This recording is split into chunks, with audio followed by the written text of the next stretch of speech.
अस्सलाम वालेकुम। This is Muhammad Adnan. Welcome to my YouTube channel. Today my topic is World War One. दुनिया की पहली जंग अजीम। दुनिया की पहली जंग अजीम कैसे हुई? वैसे देखा जाए तो दुनिया की दो बड़े जंग अजीम हुई, लेकिन आज का जो हमारा टॉपिक है, हमने पहली जंग अजीम को डिस्कस करना है। कब हुई, क्यों हुई, कैसे हुई, कब खत्म हुई और इसमें से कौन कौन से क्वेश्चनिंग पेपर के अंदर आते हैं। जैसा कि आपको पता है, मेरा चैनल पीपीएससी, एफपीएससी और दीगर एग्जाम के लिए है, और इसलिए मैंने ये टॉपिक, मेन टॉपिक चूज किया है कि हमने कैसे वर्ल्ड वॉर वन को पढ़कर इजीली इसके अंदर से एमसीक्यूज ढूंढ सकते हैं और पेपर के अंदर इजीली हल कर सकते हैं।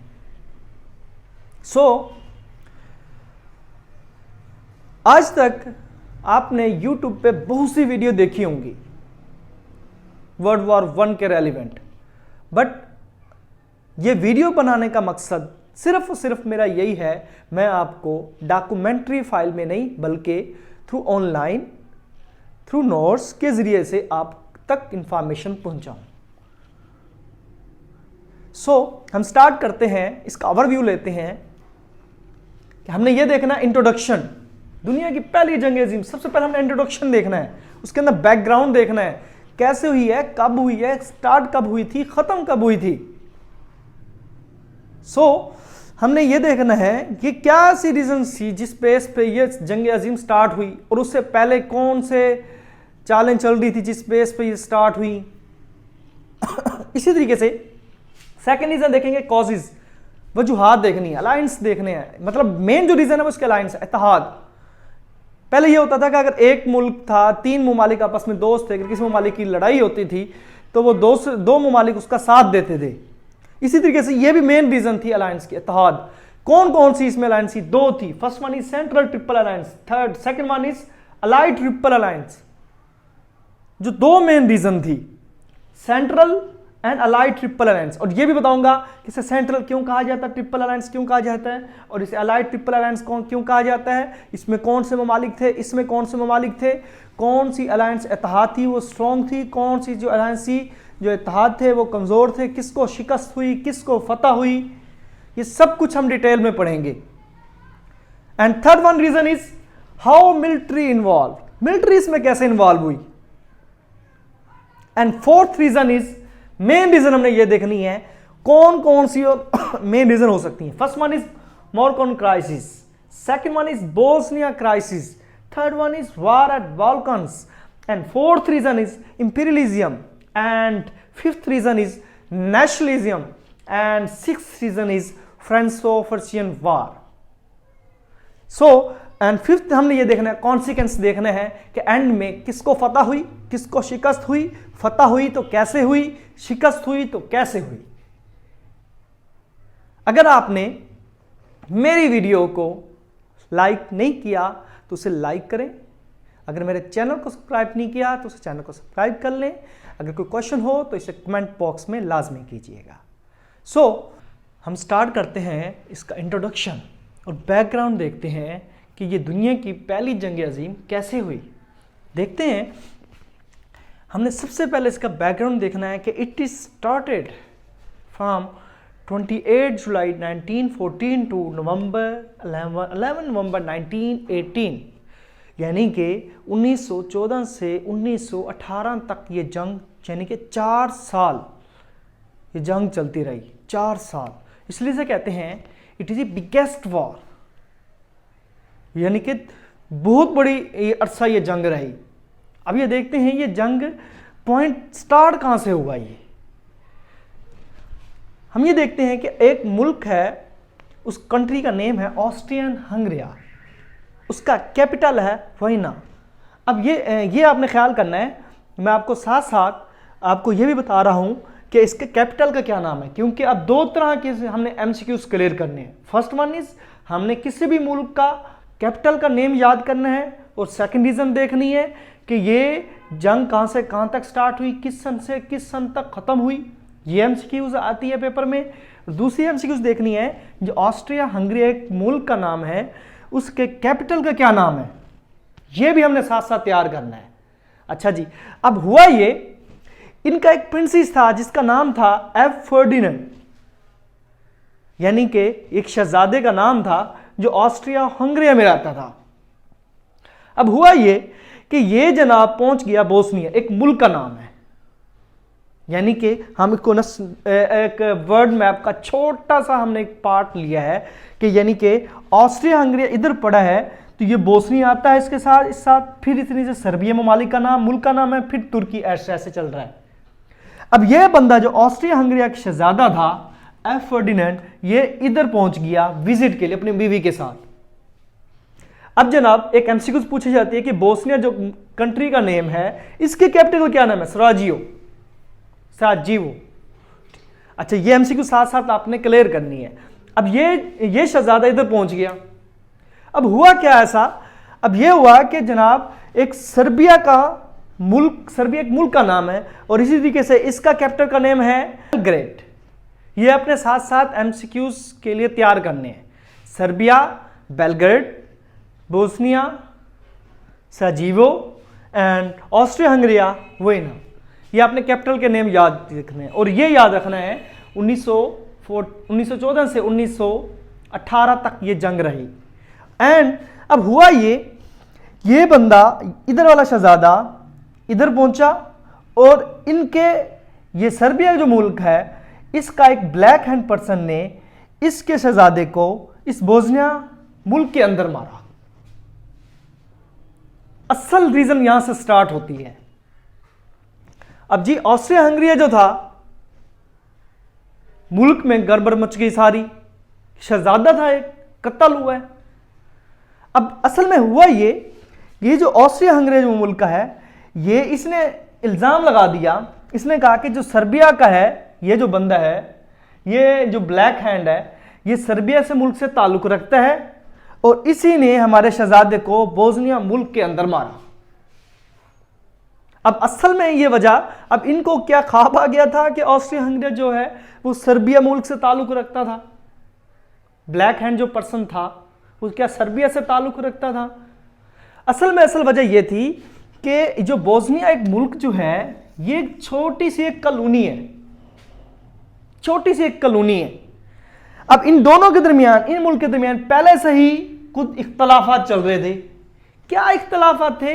ये इख्तलाफात थे कि ऑस्ट्रिया चाहता था कि मैं बोस्निया पे हमला कर इसको अपने मुल्क के अंदर शामिल कर लूं, जबकि सर्बिया चाहता था मैं इस पर हमला करके इसको अपने मुल्क के अंदर शामिल कर लूं। लेकिन हुआ ये, इनके दोनों के दरमियान इख्तलाफात थे बहुत ज्यादा, क्योंकि तब ये जंग चुप हो गया मामला, क्योंकि इसमें अलायंस इत्तेहाद बहुत, यानी कि काफी ममालिक एक दूसरे के शुमार थे। अगर ये इस पर हमला करता तो इसके ममालिक जो अलायंस थे वो इसको साथ देते, जो इसके अलायंस से इत्तेहाद थे वो इसके ममालिक इसको साथ देते, तो तब जंग मजीद स्टार्ट हो। लेकिन ये मामला फिर चुप हो गया। जब हुआ इसके शहजादे का कत्ल हुआ, प्रिंसेस का, एफ फर्डिनेंड का, तो तब से ये बात आगे मजीद स्टार्ट होगी, इन्वेस्टिगेशन स्टार्ट हुई, तब से असल में एक जंग स्टार्ट हुई है। तो इसी तरीके से इसे इंपॉर्टेंट हमने बात क्या याद रखनी है कि इस जंग में जो था 70 मिलियन लोग शामिल थे, 70 मिलियन लोग शामिल थे, जिसमें 60 मिलियन जो थे वो सारा यूरोपीय ममालिक थे, यूरोपियन ममालिक के लोग थे। इसी तरीके से हम थर्ड रीजन पढ़ने लगे हैं कि हाउ मिलिट्री इन्वॉल्व, इसमें मिलिट्री कैसे इन्वॉल्व हुई, मिलिट्री के लोग कैसे इसमें शुमार हुए। पहले यह होता था कि जितनी भी साइंटिफिक इन्वेंशंस होती थी, इजादात होती थी, वो टोटली सब मिलिट्री के हाथ में था, मिलिट्री उसको यूज करता था, जितने भी साइंटिफिक इन्वेंशंस होती थी। अब यह हुआ कि अब इसमें कि फ्रांस ने आर्मी में अपनी 85% इंक्रीज किया, यानी कि उसमें वर्ल्ड वॉर 1 में मिलिट्री के फ्रांस के जो लोग थे वो 85% लोग थे, जबकि जर्मनी ने कितने लोग यूज किए, 50%। ये आपको बताऊंगा कि फ्रांस किसका अलायंस था, जो फोर्थ रीजन है, और जर्मनी किसके साथ था, आया सर्बिया के साथ था या ऑस्ट्रियन के साथ था। ये हम अलायंस जब पढ़ेंगे तो तब आपको समझ आएगी कि किस ममालिक के साथ इत्तेहाद थी और किस ममालिक ने कितने लोग शुमार किए, इस जंग में कितनी इन्वॉल्वमेंट है और किसकी कितनी है। तो अब इसमें यह देखना है कि मिलिट्री कितने परसेंट, फ्रांस ने कितने परसेंट किया था 85%, और फिर जर्मनी ने जो मिलिट्री इन्वॉल्व कितने की 50% इन्वॉल्व किया। सो अब हमने ये देखना है कि इसमें साइंटिफिक जितनी भी इन्वेंशंस होती थी टोटली मिलिट्री यूज करता था। साइंटिफिक जो इन्वेंशन थी तब मोस्टली तौर पर मोटर्स, गन इस्तेमाल हुआ करती थी, पॉइजनस गैस होती थी, टैंक्स वगैरह, एयरक्राफ्ट्स वगैरह ये यूज करते थे। यानी कि ये वो वेपन्स थे जो इस वर्ल्ड वार 1 के अंदर इस्तेमाल हुई, मिलिट्री ने यूज किया है।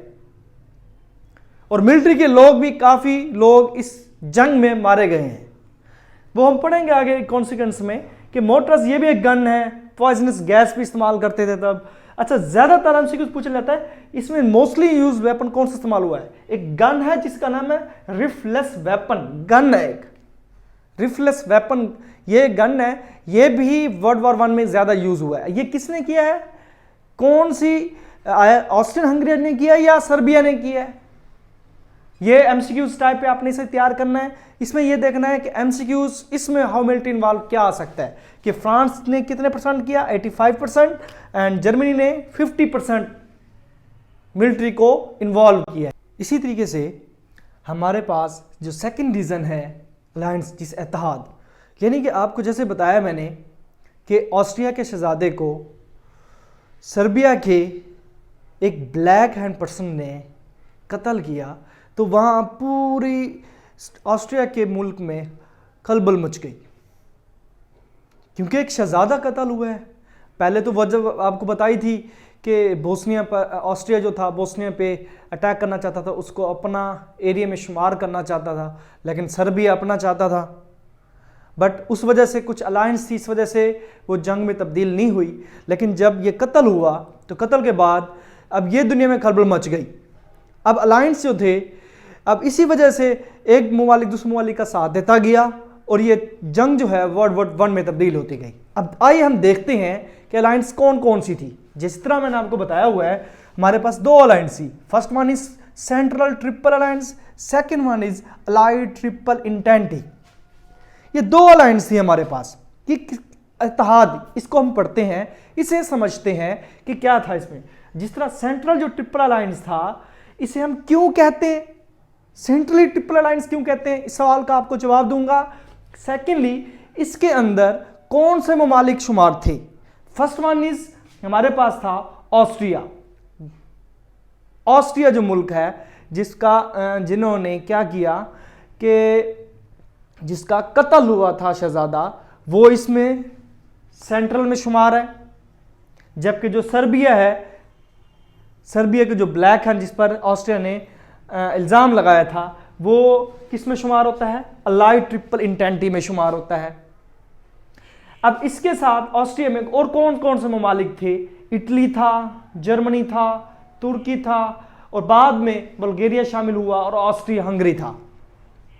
इसी तरीके से अलाइड ट्रिपल इंटेंटी में कौन कौन से थे, सर्बिया था, रशिया था, फ्रांस था, ब्रिटिश था, यूएसए एंड जापान। यानी कि इसके अंदर बहुत ताकतवर ममालिक शामिल हैं। किसके अंदर, अलाइड हमारे पास ट्रिपल इंटेंटी के अंदर। अब सबसे पहले आपको बताऊंगा कि इसे सेंट्रल ट्रिपल अलायंस क्यों कहते हैं, इसे अलाइड ट्रिपल इंटेंटी क्यों कहते हैं। आइए देखते हैं। इसलिए वजह से कहते हैं क्योंकि जो सेंट्रल जो ट्रिपल अलायंस है, इसमें यह हुआ था कि स्टार्ट में मतलब कि यह बना था कि पहले 2 ममालिक इसके अंदर शुमार थे।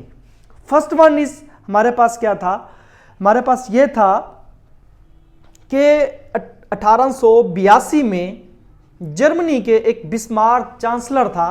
हमारा क्वेश्चन यह है कि हमने सेंट्रल ट्रिपल अलायंस क्यों कहते हैं इसे, कि 1882 में जर्मनी का एक बिस्मार्क चांसलर था, इसने एक अलायंस बनाया। इसने कहा कि इत्तेहाद बनाया जाए कि अगर किसी ममालिक की लड़ाई होती है तो दूसरे ममालिक उसका साथ देगा। इसी तरीके से हमारे पास उसने एक बिस्मार्क बंदे ने एक अलायंस कौन सा बनाया कि जर्मनी का ऑस्ट्रिया के साथ बना दिया कि भाई आप हमारा हम इत्तेहाद में हैं, अगर जर्मनी की कहीं लड़ाई होगी तो ऑस्ट्रिया साथ देगा, अगर ऑस्ट्रिया की लड़ाई होगी तो जर्मनी साथ देगा। फिर दोबारा क्या हुआ, बाद में इटली इसमें ज्वाइन किया इसमें। अब इसमें टोटल ममालिक हो गए हमारे पास 3, जर्मनी, ऑस्ट्रिया और इटली। इसी वजह से हम क्या कहते हैं इसे, सेंट्रल ट्रिपल अलायंस। अब हुआ ये कि इस बिस्मार्क चांसलर के बाद, आफ्टर जर्मनी का ये चांसलर था, इस बंदे के बाद एक न्यू चांसलर आया। अब इस सवाल का जवाब देंगे कि अलाइड ट्रिपल इंटेंटी क्यों बनाई गई। जैसे कि जर्मनी के बिस्मार्क चांसलर ने क्या किया, ऑस्ट्रिया का अलायंस बनाया किसके साथ, जर्मनी के साथ, और बाद में इटली शामिल हुआ, तो उसे ट्रिपल अलायंस कहते हैं। इसी तरीके से बिस्मार्क के बाद एक न्यू चांसलर था, उसको यह था कि मैं जर्मनी को मोस्ट पावरफुल कंट्री बनाऊं, बहुत ज्यादा पावरफुल बनाऊं। अब इसी तरीके से जो न्यू चांसलर था वो ये चाहता था कि जर्मनी जो है इसे मैं मजीद पावरफुल बनाना चाहता हूं, स्ट्रॉन्ग बनाना चाहता हूं। बट हुआ ये कि रशिया और फ्रांस जो थे, इसमें रशिया और जो फ्रांस 2 ममालिक थे, इनको बहुत डर था, बहुत खौफ था कि ये अगर ये पावरफुल हो गया तो इन्होंने तो हम पे हमला कर देना है। हुआ ये इन 2 ममालिक ने के बहुत ज्यादा डर था, उनके साथ मुख्तलिफ ममालिक के साथ इन्होंने ताल्लुक जोड़ा। इसमें बाद में यूके शामिल हो गया, यूनाइटेड किंगडम।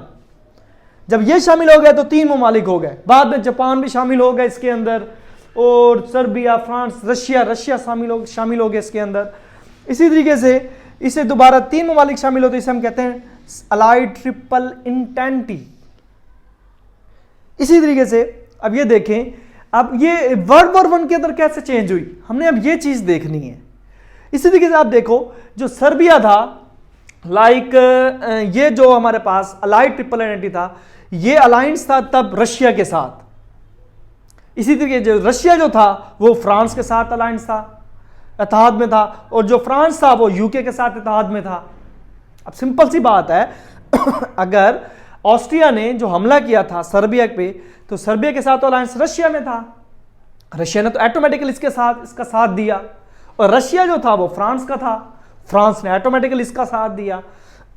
इसी तरीके से यूके जो है वो अलायंस किसके साथ है, फ्रांस के साथ, तो यूके ने इसका साथ दिया। तो इसी तरीके से बहुत से ममालिक ने सर्बे के साथ, पावरफुल कंट्रीज ने सर्बे को के साथ इत्तेहाद किया, इत्तेहाद बनाया और इसका जंग में साथ दी।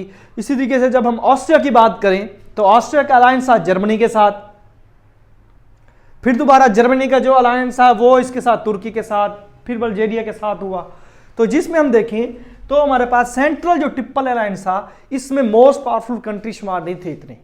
जबकि इधर देखें तो रशिया है, France, British, USA, UK, Japan. और बाद में हुआ भी ये कि इसको शिकस्त हुई और इससे फतह हुई। और इसी तरीके से बहुत से ममालिक जब अलायंस में होते गए तो ये जंग है वर्ल्ड वॉर 1 में चेंज होती गई, जो कि 4 साल रही।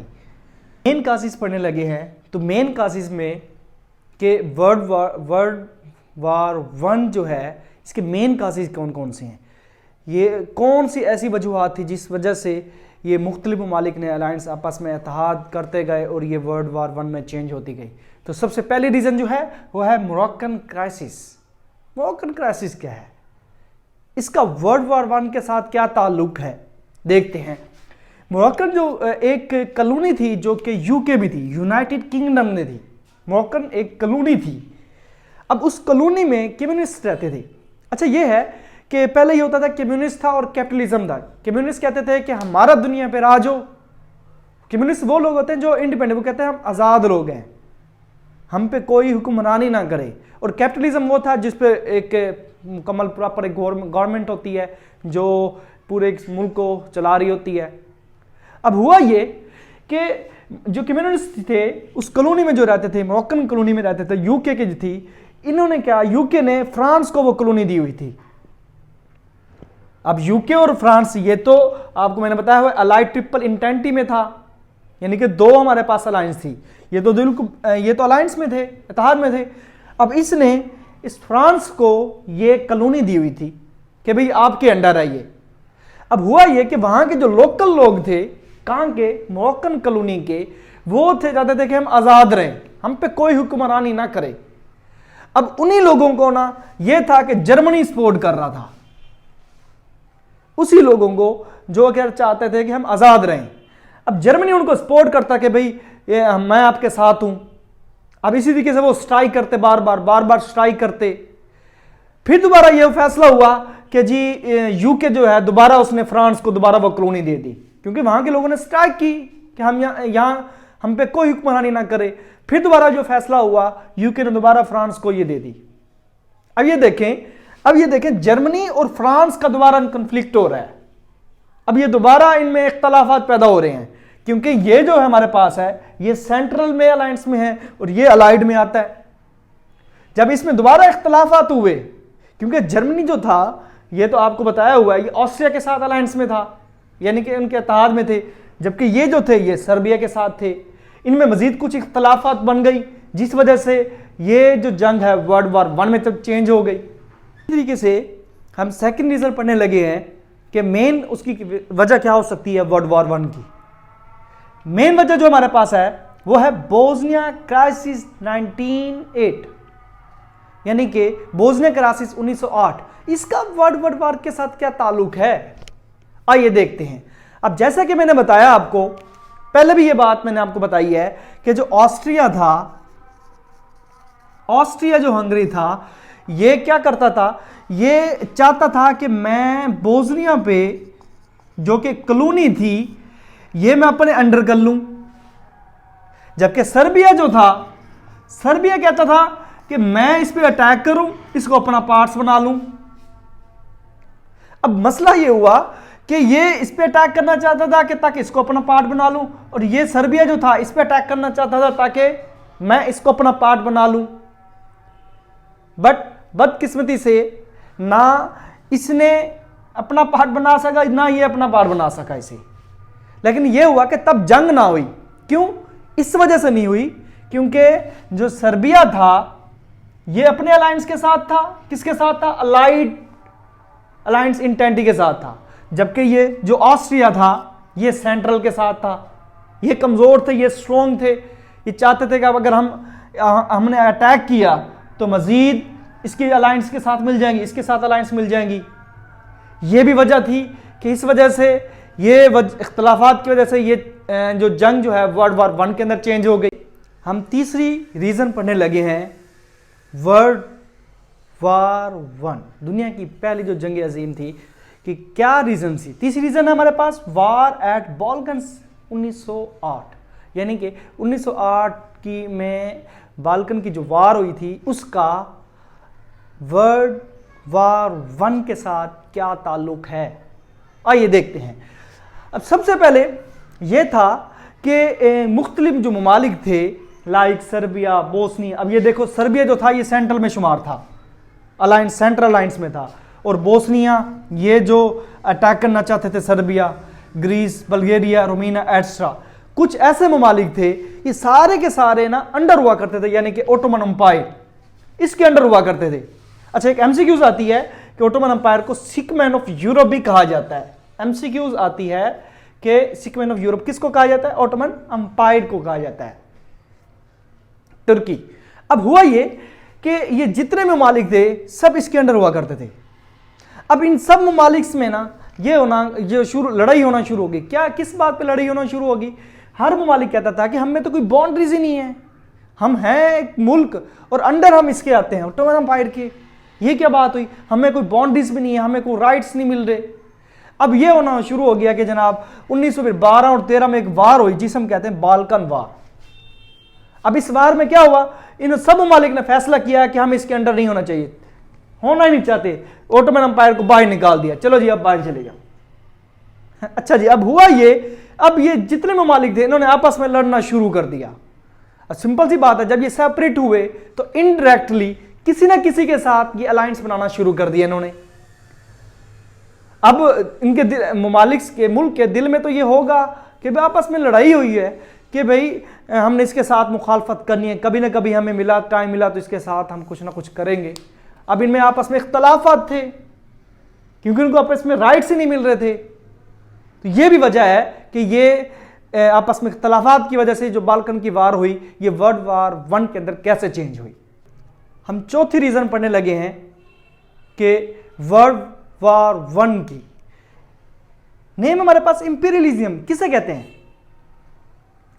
इसमें यह होता है कि आपके किसी भी ममालिक के पास जब उसकी इंडस्ट्री रेवोल्यूशन स्ट्रांग हो जाए, उसके पास पैसा आना शुरू हो जाता है, दौलत आना शुरू हो जाती है, तो फिर वो चाहता है कि मेरे साथ कोई मार्केटिंग करे ताकि वहां से वो पैसा हासिल करे। और दुनिया का पहला ममालिक जो यूके है, इसकी इंडस्ट्री रेवोल्यूशन तब बहुत ज्यादा स्ट्रांग थी। अगर ये दूसरे कामों में काम कर रहा था, इन्वॉल्वमेंट था, तो इसका इंडस्ट्री रेवोल्यूशन यानी कि मुल्क को स्ट्रांग बनाने के लिए भी ये बहुत ज्यादा काम कर रहा था।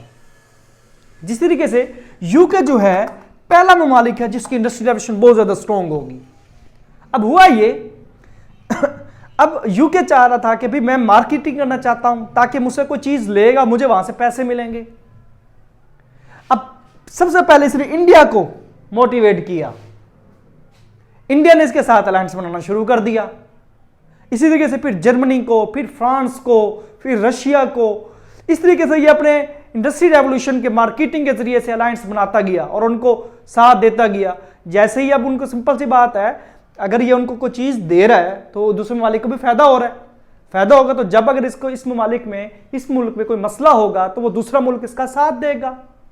इसी तरीके से यूके जो था ये तो सेंट्रल अलायंस में था, ये सेंट्रल में था, ये अलाइड में था, अलाइड में था, ये अलाइड में जो था। अब ये देखना है कि ये इसकी इंडस्ट्री रेवोल्यूशन इतनी स्ट्रांग हो गई, इसके साथ सबके साथ ये अलायंस बनाना शुरू कर दिया इसने।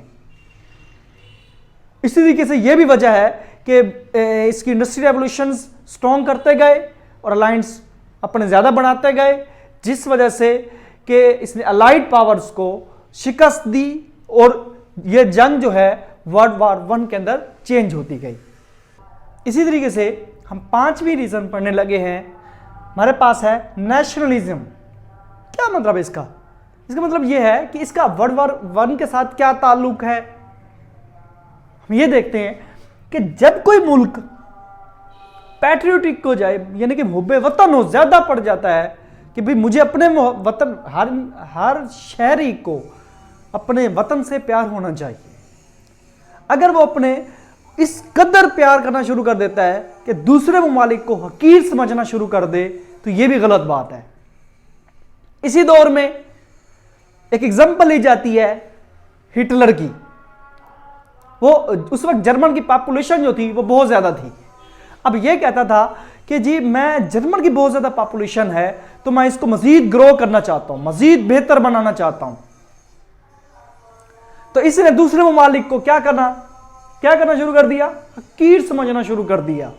ला किसी तरीके से हम बताते हैं होलोकॉस्ट जिसे कहते हैं, हिटलर ने यहूदियों को कत्ल किया था, एक यहूदी को भी नहीं बचाया उसने। यानी कि कहने का मकसद यह है कि इसने होलोकॉस्ट किया था, बहुत सारे इसने यहूदियों को मारा था। ये इसी तरीके से अगर हम मिसाल ले लेते हैं, इंडिया की ले लें। अब इंडिया भी इस वक्त इसमें इन्वॉल्व हो चुका है नेशनलिज्म में। वो अपने इस वतन से इतनी मोहब्बत करना शुरू कर दिया है, उसको दूसरे ममालिक कुछ नजर ही नहीं आते, हकीर समझना शुरू कर दिया है। अगर यह वजह आ जाती है तो तब भी, उस दौरान भी, वर्ल्ड वॉर 1 के दौरान, वो 1914 से 1908 में कुछ ममालिक ऐसे थे, लाइक जर्मनी ले लेते हैं, ये इतने पैट्रियोटिक हो गए, इतने मुहब्बे वतन हो गए थे कि दूसरे ममालिक को उसने हकीर समझना शुरू कर दिया। तो यह भी वजह है कि जो वर्ल्ड वॉर 1 कैसे चेंज हुई, कैसे तब्दील हुई। हमें क्या करना चाहिए? इतना भी मुहब्बे वतनी नहीं होना चाहिए, हर इंसान को होना चाहिए, हर शहरी को होना चाहिए, लेकिन इतना नहीं होना चाहिए कि आप दूसरे ममालिक को हकीर समझना शुरू कर दें। हम 6ठी रीजन पढ़ने लगे हैं कि वर्ल्ड वॉर 1 जो है, दुनिया की जो पहली जंग अजीम है, कौन कौन सी इसकी वजूहत, जैसे पहली पढ़ी हमने, दूसरी पढ़ी, तीसरी, 4, 5, 6 रीजन क्या है हमारे पास? Franco Prussian war. फ्रांको-पर्शियन वॉर क्या है ये? इसका वर्ल्ड वॉर 1 के साथ क्या ताल्लुक है? आइए देखते हैं। सबसे पहले यह था कि जर्मनी उस दौर में बहुत ज्यादा ग्रो कर रहा था। जर्मनी जो था हमारे पास, ये अलाइड में था, जबकि यूके जो था ये सेंट्रल में, जर्मनी जो था ये सेंट्रल में शुमार होता था, और यूके जो था ये अलाइड इंटेंटी में शुमार होता, जो कि पावरफुल कंट्रीज थे। उस दौर में यह भी था कि जर्मनी जो था ना, ये बहुत ज्यादा ग्रो कर रहा था। इसने क्या करना शुरू कर दिया, यूके पे यूनाइटेड किंगडम को चैलेंज करना शुरू कर दिया कि भाई मैं ज्यादा पावरफुल हूं, मैं अटैक एवरीथिंग, यानी कि इस तरीके से हमला करना शुरू कर दिया। इख्तलाफात बढ़ते गए इन दोनों में दरमियान, क्योंकि उस दौर में जर्मनी ज्यादा ग्रो कर रहा था। अब हुआ ये कि जर्मनी और फ्रांस के दरमियान में भी लड़ाई होना शुरू हो गई। क्यों? क्योंकि यूनाइटेड किंगडम और फ्रांस का आपस में अलायंस था और जर्मनी ने इनके साथ भी पंगा लिया हुआ था, फ्रांस के साथ। अब हुआ ये कि जर्मनी इनके दरमियान एक पॉलिसी बनाई गई। पॉलिसी क्या बनाई गई कि भाई जो पहले हमला करेगा वो हमेशा जीत जाएगा। अब जनाब जर्मनी ने क्या किया, जर्मनी ने पहला हमला कर दिया फ्रांस पे, हालांकि अलायंस है इसके साथ, यूके के साथ। जनाब जर्मनी ने पहला हमला शुरू कर दिया, उस दौरान पॉलिसी बनाई गई थी जो पहले हमला करेगा वो जीत जाएगा। अब हुआ ये, जैसे ये जीता, फ्रांस के एक प्रोविंस पे हमला किया, 2 प्रोविंसेस पे। कौन कौन सा, ये एमसीक्यूज आती है, इंपॉर्टेंट एमसीक्यूज है। कौन से प्रोविंस पे हमला किया था, एक का नाम अल्सैक, दूसरे का नाम लॉरेनी। तो अब इन दोनों प्रोविंसेस पे हमला किया। अब ये दोनों प्रोविंस इसलिए क्यों हमला किया, क्योंकि ये मिनरल और आयरन के रिसोर्सेज हैं, बहुत ज्यादा इसका आयरन है और यहां पे मिनरल्स बहुत ज्यादा हैं इस एरिया के अंदर। सिंपल सी बात है। अब फ्रांस ने क्या किया, फ्रांस को तो आग लगी हुई है, वो तो बदला लेना चाहता है कि भी उन्होंने हमला किया पहले। तो फ्रांस ने क्या किया, रशिया के साथ अलायंस बनाया। जैसे कि मैंने फर्स्ट पॉइंट में, फर्स्ट रीजन में आपको बताया था कि किस ममालिक ने किस किस के साथ अलायंस बनाता गया। अलाइड और सेंट्रल में कौन कौन से ममालिक आपस में अलायंस, इत्तेहाद में हैं, ये कैसे कैसे इत्तेहाद बनते गए, ये मैंने आपको स्टेप बाय स्टेप मैंने बताया। जैसे कि फ्रांस अब हम बदला लेना चाहता था तो इसने रशिया के साथ बनाया, यूके ने उसी वक्त फ्रांस के साथ बनाया, तो जर्मनी ने स्टार्ट, यानी कि कुछ पैट्रियोटिक रीजन है, कुछ नेशनलिज्म रीजन है, कुछ आइडियलिज्म रीजन है, बहुत सी रीजन हैं वर्ल्ड वार कैसे चेंज होती है। इसी तरीके से कॉन्सिक्वेंस अगर हम देखें, नताइज देखें, तो हम कहते हैं कि ये दुनिया की सबसे बड़ी जंग अजीम है। दुनिया दूसरी जो जंग अजीम हुई थी वो उसको देखकर बताया गया कि ये दुनिया की, क्योंकि इसमें बहुत ज्यादा ममालिक शुमार थे। मैंने बताया आपको मोर देन 20 ममालिक, 20 से ज्यादा जो थे वो यूरोप यानी कि उसमें शुमार थे, अलाइड में थे, इंटेंटी पावर में। बाद में फिर ये होना शुरू हो गया कि यूके, क्योंकि बहुत ज्यादा पावरफुल कंट्री जब शुमार होना अलायंस इत्तेहाद में शुरू हो गए, तो फिर ये हुआ कि आखिरकार जर्मनी, ऑस्ट्रिया, इन ममालिक को शिकस्त हुई और जो हमारे पास UK, Serbia, France, Japan, China में बाद में शुमार हुआ, ये बहुत से ममालिक, इनको फतह हुई क्योंकि बहुत स्ट्रॉन्ग कंट्रीज आपस में शुमार हो गए थे इत्तेहाद में। अगर आपको मेरी वीडियो अच्छी लगी है तो इसे लाइक कीजिएगा, शेयर कीजिएगा और अगर कोई क्वेश्चन पूछना हो तो इसे कमेंट बॉक्स में कीजिएगा। अल्लाह हाफिज़।